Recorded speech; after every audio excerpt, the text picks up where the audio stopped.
आवाज आया, मार्केट में थे, सबको निकाले अंदर से, मिनिमम 300-400 को निकाले सब।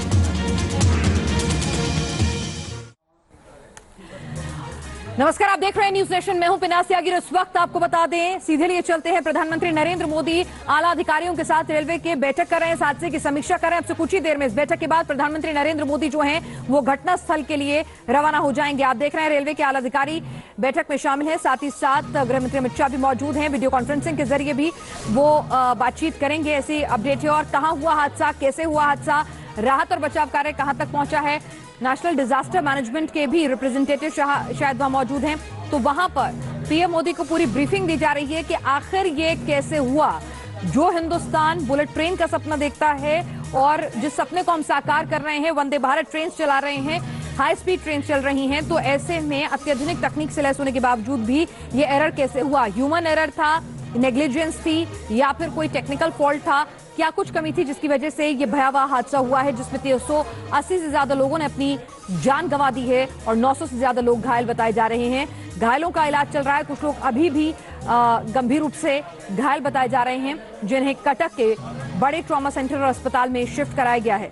तो आप देख सकते हैं प्रधानमंत्री हाई लेवल मीटिंग में समस्त अधिकारी, एनडीआरएफ के अधिकारी मौजूद हैं, रेलवे के अधिकारी मौजूद हैं, गृहमंत्री अमित शाह खुद मौजूद हैं, और आप देख रहे हैं कि किस तरह से वो बारीकी से समझ रहे हैं कि हादसा कैसे हुआ। और खुद प्रधानमंत्री ने फैसला किया है कि वो जाएंगे घटनास्थल, घायलों से भी मिलेंगे और किस तरह से हादसा हुआ इसकी भी अपडेट लेंगे।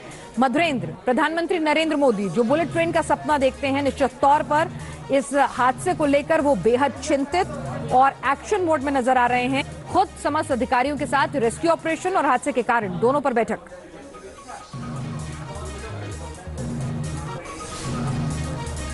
की चिंता लाजमी है, क्योंकि प्रधानमंत्री मोदी ने 2014 से ही रेलवे के कायाकल्प और रेलवे को पूरी तरह से बदलने का संकल्प रखा था। उनके विजन में रेलवे जो है वो एक तरह से अत्याधुनिक रेलवे भारत की बने और साथ ही बुलेट ट्रेन का सपना साकार हो, ये भी उनके ध्येय में, उनके लक्ष्य में था। लेकिन ये डिरेलमेंट जाहिर तौर पर उनके अपने सपनों के रेलवे में भी एक खलल डालने का काम करता हुआ दिखाई दे रहा है। और जाहिर है कि इस हादसे से खुद प्रधानमंत्री कितने दुखी हैं उसका अंदाजा आप लगा सकते हैं कि वो ग्राउंड जीरो पर स्वयं पहुंच चुके हैं। इससे पहले हमने देखा कि उड़ीसा के मुख्यमंत्री सहित जो है रेल मंत्री वहां पर मौजूद थे, लेकिन प्रधानमंत्री का खुद जाना बतलाता है कि किस तरह से और किस कदर इस घटना से वे आहत हैं। लेकिन सबसे बड़ी बात कि ये घटना क्यों हुई, कैसे हुई, ये तमाम ऐसे सवाल है जिसके जवाब अभी ढूंढे जा रहे हैं। अभी अभी हमने जो बातचीत की रेलवे के प्रवक्ता से, अमिताभ शर्मा से, उन्होंने भी इस बात की जानकारी दी और जो हमारे सूत्र बतला रहे थे कि किस तरह से एक ट्रेन जो है वो डिरेल हुई और उसने दूसरे ट्रेन को डिरेल किया और उसके चपेट में तीसरी ट्रेन आई, उसी थ्योरी पर एक तरह से रेलवे ने भी मुहर लगा दी है। और जाहिर तौर पर ये क्यों हुआ और कैसे हुआ, इसके जो खासतौर पर लॉग हैं वो एक तरह से खंगाले जा रहे हैं कि जो है जो डाटा लॉग है वो क्या कहते हैं। क्योंकि उस वक्त का अगर घटनाक्रम हम देखें तो जो हावड़ा और चेन्नई एक्सप्रेस थी वो सीधे तौर पर जो है हावड़ा की तरफ जा रही थी, और उसी वक्त आप देखिए हावड़ा से आने वाली कोरोमंडल एक्सप्रेस जो चेन्नई की तरफ जा रही थी, ये दो ट्रेनें ट्रैक पर एक दूसरे की दिशा में थी। सबसे पहले हावड़ा और जो चेन्नई एक्सप्रेस है, सॉरी हावड़ा जो बेंगलुरु एक्सप्रेस है वो डिरेल हुई और वो डिरेल होकर कोरोमंडल के पटरी पर चली गई और कोरोमंडल डिरेल होकर तीसरे ट्रेन यानी जो गुड्स ट्रेन है उसको अपने चपेट में ले ली और इस तरह से तीनों ट्रेनें प्रभावित हुई। इतना बड़ा हादसा हुआ, लेकिन सवाल इस बात को लेकर उठने लगे हैं कि क्यों दरअसल ये हादसा हुआ। क्या सिग्नलिंग का फेल्योर है, क्या ह्यूमन फेल्योर है, या फिर कोई वहां पर कॉन्स्पिरेसी थ्योरी है वो उसका कारण हो सकती है। तो तमाम ऐसे सवाल हैं जिसका जवाब ढूंढने में रेलवे जुटा हुआ है। लेकिन इस हादसे ने सरकार की और रेलवे की नींद और चैन दोनों हराम कर दी है और जाहिर तौर पर अत्याधुनिक भारत में जी बिल्कुल। तो यहाँ पर खुद प्रधानमंत्री जो हैं इस बैठक में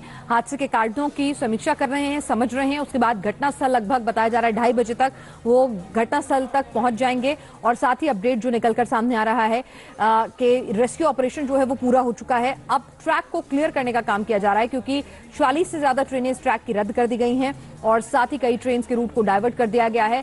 रेस्क्यू ऑपरेशन के बाद अब अगली प्राथमिकता इस ट्रैक को क्लियर कराना है। हमारे साथ डॉक्टर अशोक त्रिपाठी इस वक्त पूर्व सदस्य रेलवे बोर्ड के जुड़ चुके हैं। हम थोड़ा बेहतर तरीके से समझने की कोशिश करेंगे उनसे कि यह हादसा कैसे हुआ। डॉक्टर त्रिपाठी, अगर एक ट्रेन डिरेल होती है तो साइड में उसके बीच में, दो ट्रैक्स के बीच में इतना स्पेस होता है कि वहां पर भी गिरती है, सीधा दूसरे ट्रैक पर चले जाना सारे डब्बों का, और उसके बाद जो तस्वीरें हम देख रहे हैं ऐसा लगता है एक के ऊपर एक ट्रेन चढ़ गई हैं। तो क्या ये डिरेलमेंट से किस तरह से हुआ, अगर एक आम आदमी को समझाने की आप कोशिश करें कि कितना व्यापक रहा और कितना स्ट्रांग रहा इसका इम्पैक्ट? देखिए, हमारा जो ऑब्जर्वेशन है और जो मेरा एक्सपीरियंस कहता है, क्योंकि हमने ग्राउंड पे काम किया है, रेलवे के मेंटेनेंस में बहुत बड़ा डिफीट हुआ है। बगैर मेंटेनेंस के रेलवे कैसे चल रही है, ये गार्ड मतलब भगवान ही इसकी रक्षा कर रहे हैं, भगवान ही चला रहे हैं।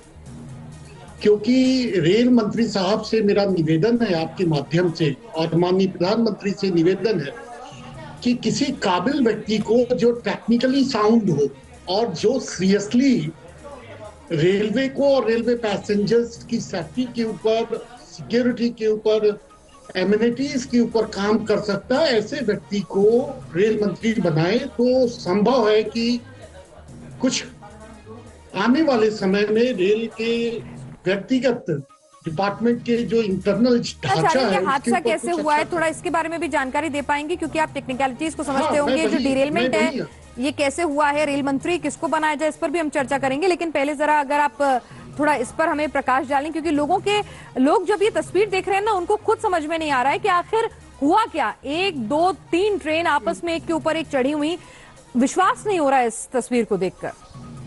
मैं वही आपसे कह रहा था, क्योंकि रेलवे जो है अपने आप में एक टेक्निकल जॉब है और उसके मेंटेनेंस के ऊपर बिल्कुल लापरवाही बरती जा रही है। जो लाइनमैन है जिसकी संख्या एक डिवीजन में मान लीजिए अगर आप कहें कि 5000 है, तो वो 5000 लाइनमैन जो लाइन की मॉनिटरिंग करते हैं, ऑपरेशनली वो लाइन को ठीक करते हैं, टेक्निकली सिग्नल है और भी बहुत से सिस्टम्स हैं। तो मैं मोटा जो आम पब्लिक की भाषा में, आम पब्लिक जिसको समझ जाए और हमारे लीडर भी समझ जाए जो रेल को रन कर रहे हैं, वो इस बात के ऊपर ध्यान दे कि लाइन मैनों को लाइन की ड्यूटी में लगाया जाए, ना कि बंगला प्यून के रूप में उनसे बंगले पे सफाई कराना, कुत्ते को टहलाना, खाना बनवाने के काम दिया जाता है। हुआ यहाँ पे सबसे बड़ा लॉस जो है ह्यूमन एरर का है। देखिए, तीनों ट्रैक पे गाड़ियां हैं, गाड़ियां अपने स्पीड से जा रही हैं। अगर आप देखेंगे डिरेलमेंट को तो आप पाएंगे कि फिक्स प्लेट या कोई रेल का कोई जो जिसको आप रेल कहते हैं ना, पटरी, वहां से कोई फ्रैक्चर हुआ है। उस फ्रैक्चर के कारण रेल अपनी स्पीड में चलने के कारण वो स्लिप कर गई, गिरी, और गिरने के कारण चूंकि तीनों लाइन का यूटिलाइजेशन सेम टाइम पे हो रहा था, इसलिए ये डिरेलमेंट बहुत भयानक हो गया। अगर हमारे रेल मंत्री इस बात को ध्यान रखे कि टेक्निकल टीम के ऊपर काम करे और उनको एप्रिसिएट करे टाइमली, हम आपको 100% सेफ और सिक्योर रेल। ठीक है, तो यानी कि कह रहे हैं कि आप तीनों ट्रैक्स ऑपरेशनल थे, एक ट्रैक टूटकर गिरा, तो जिसकी वजह से हादसा और ज्यादा भयानक हो गया, क्योंकि तीनों ट्रैक्स पर उस वक्त ट्रेन आ रही थी। डिरेलमेंट होती, शायद थोड़ी देर से ट्रेन आ रही होती तो उस तक मैसेज पहुंच जाता, रोका जा सकता था।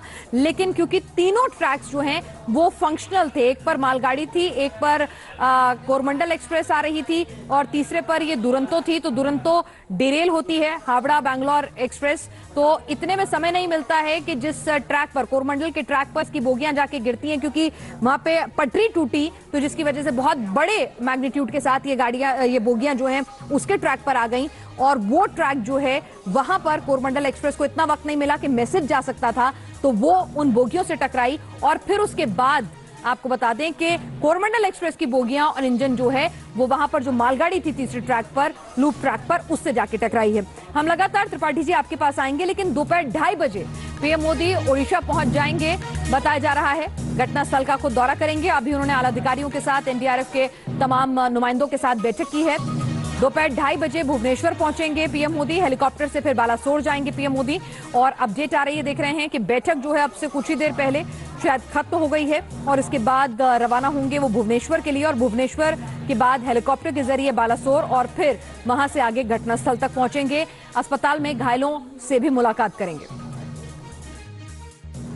देखिए शुक्रवार की जो रात है वो कहीं ना कहीं काला दिन के तौर पे देखा जा रहा है अगर रेल की इतिहास की बात की जाए तो। और इस समय हम महानगर के उस स्पॉट पर मौजूद है, ग्राउंड जीरो पर मौजूद है, जहां पर कोरोमंडल एक्सप्रेस जा टकराई थी एक मालगाड़ी के साथ और दूसरे छोर पर डाउन यशवंतपुर एक्सप्रेस जो हावड़ा की तरफ रवाना हो रही थी। आप देख सकते हैं ये जो हरे रंग की जो इंजन खड़ी है ये यशवंतपुर एक्सप्रेस की इंजन है और उसके बगल में अगर आप देख सकते हैं जो एक और कंपार्टमेंट दिख रहा है वो कोरोमंडल एक्सप्रेस की कंपार्टमेंट थी। वो कहीं ना कहीं एक अप की ट्रेन थी, दूसरा डाउन की ट्रेन थी। अप की ट्रेन जाकर पटरी से उतरने के बाद सीधा यशवंतपुर एक्सप्रेस जो दूसरे छोर से हावड़ा की तरफ जा रही थी उससे जा टकराई, बीच में मालगाड़ी थी उससे भी जा टकराई, जिस वजह से इंपैक्ट जोन जो था वो काफी बड़ा इंपैक्ट जोन देखने को मिला है और तीनों ट्रेन के टक्कर की वजह से काफी लोगों की मौत की खबरें भी आ रही है। आपको मेरे पीछे का नज़ारा देखकर लगेगा कि मैं किसी मलबे के ढेर पर खड़ा हूं। असल में ये कोरोमंडल एक्सप्रेस का ट्रेन है जहां आप देख सकते हैं कि जो बोगियां हैं किस तरह से ऊपर कुछ बोगियां नीचे इस पटरी के ऊपर से जब जा रही थी ये पटरी से उतर गई और आगे जाकर एक मालगाड़ी वहां पर खड़ी थी। मालगाड़ी से टकराने के बाद वो पूरी तरह से माचिस के डिब्बों की तरफ चारों ओर ये बिखर गया। बिल्कुल, तो आप देख रहे हैं कि किस तरह से हादसा हुआ है। ग्राउंड जीरो से लगातार हमारे रिपोर्टर्स हमें अपडेट दे रहे हैं। डॉक्टर त्रिपाठी, आप रेलवे बोर्ड के साथ जुड़े रहे हैं, उसके सदस्य रहे हैं, करीब से आपने ग्राउंड पर भी काम किया है। ये इसका इम्पैक्ट जो है बहुत बड़े पैमाने पर देख रहे हैं। आपने टॉप एंगल व्यूज देखे होंगे जिसमें बोगियां बहुत दूर दूर जाकर गिरी हुई हैं, एक के ऊपर एक चढ़ी हुई हैं। बोगियां जो बोगी का फर्श है उसको चीरते हुए, वो अपने आप में काफी सॉलिड होता है, उसको चीरते हुए एक बोगी उससे निकल गई है। तो इतना बड़ा इंपैक्ट होने का कारण क्या रहा? मैंने आपसे निवेदन किया कि गाड़ी जब स्पीड में चल रही है और हमारे माननीय रेल मंत्री और स्पीड में गाड़ी को ले जाने के लिए प्रयत्नशील हैं, ऐसी परिस्थिति में अगर टेक्निकली अगर ट्रैक को मॉनिटर नहीं किया जाएगा वहां पे लैप्सेस होगा और जब ट्रैक फ्रैक्चर हो जाएगा उसको टाइमली रिपेयर नहीं किया जाएगा तो डिरेलमेंट तो फैटल होगा।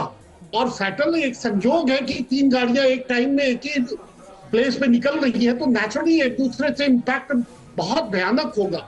उसमें यात्रियों का क्या दोष है, उसमें किसी व्यक्ति के ऊपर कोई आरोप नहीं लगाया जा सकता। केवल मेरा ऐसा मानना है कि जब तक ग्राउंड की रियलिटी को आइडेंटिफाई नहीं किया जाएगा, उसको सॉल्व नहीं किया जाएगा, ग्राउंड रियलिटी यही है कि लाइनमैन जो लाइन को चेक करता है उसको ठीक करता है और ऑपरेशनली वो 5-5 किलोमीटर 3-3 किलोमीटर की यात्रा करके आपको पता होना चाहिए कि लाइन को चेक करने के लिए एक सिंगल व्यक्ति लगाया जाता है और वो हमेशा पहले डबल होते थे।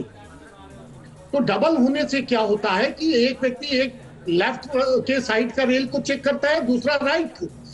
लेकिन अब तो स्थिति ये हो गई है कि मतलब जो एम्प्लॉयमेंट कम करते चले जा रहे हैं, नंबर ऑफ स्ट्रेंथ कम होती जा रही है, मैन पावर की मेंटेनेंस हो नहीं रहा है तो एक्सीडेंट तो होंगे। ठीक है, तो यानी कि ट्रेन की स्पीड और वहां पर जो तमाम जरूरत थी उसकी चेकिंग की, सिस्टम के कोलैप्स की तमाम कारण है आपकी नजर में ये हादसे का वजह बने। इंतजार रहेगा कि आधिकारिक तौर पर क्या कुछ कमियां जो है निकलकर सामने आती हैं। छोटे से ब्रेक के लिए रुक रहे हैं लेकिन इस बड़ी खबर पर लगातार हर पहलू से आपको रूबरू करवा रहे हैं। अब आ जाया हम मार्केट में थे, सबको निकाले अंदर से, मिनिमम 300-400 को निकाले सब।